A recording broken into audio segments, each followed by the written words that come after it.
আপনারা জানেন যে 6 সেপ্টেম্বর বাংলাদেশ জাতীয় দল বিএনপির জেলা কাউন্সিলর সম্মেলন, এই সম্মেলনে আমি সিনিয়র ভাইস প্রেসিডেন্ট সহসভাপতি হিসাবে প্রতিনিধিত্ব করছি।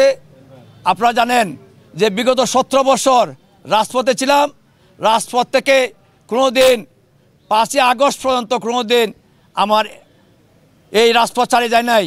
আশা করি আমার সম্মানিত ভোটারবৃন্দ এবং কাউন্সিলরবৃন্দ আমাকে জয়যুক্ত করবে। সিনিয়র সহসভাপতি হিসাবে আপনাদের সহযোগিতা দোয়া চাই। আসসালামু আলাইকুম। মোহাম্মদ এনামুল হক আগামী 6 সেপ্টেম্বর বাংলাদেশ জাতীয়তাবাদী দল বিএনপির সম্মেলনের কাউন্সিলে সিনিয়র জয়েন্ট সেক্রেটারি হিসেবে একজন প্রার্থী। আমি বিগত 17 বছর এই যে কর্মীদের সাথে ছিলাম, কর্মীদের বিপদে আপদে সবসময় ওদের সাথে ছিলাম।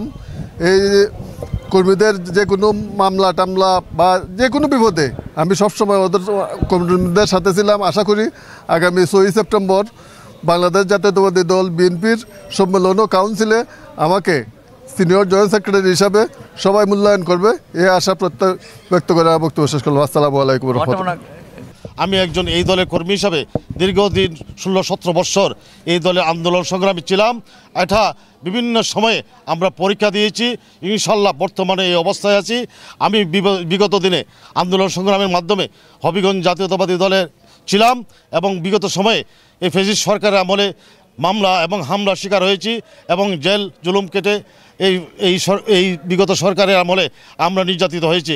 আশা করি আমাদের ভোটার ভাইদের প্রতি আমার আকুল আবেদন, আশা করি আমার প্রতি সিনিয়র ভাইস প্রেসিডেন্ট একজন প্রার্থী হিসাবে সবার প্রতি আকুল আবেদন, আমাকে সবাই বিবেচনা করে তার বিবেক দিয়ে আমি একজন পরীক্ষিত কর্মী হিসাবে যদি ভাববেন, আশা করি সবার এই মূল্যবান আমানতটুকু আমার প্রতি বিবেচনা করে আমাকে নির্বাচিত করার সবার প্রতি আমি আকুল আবেদন জানাচ্ছি।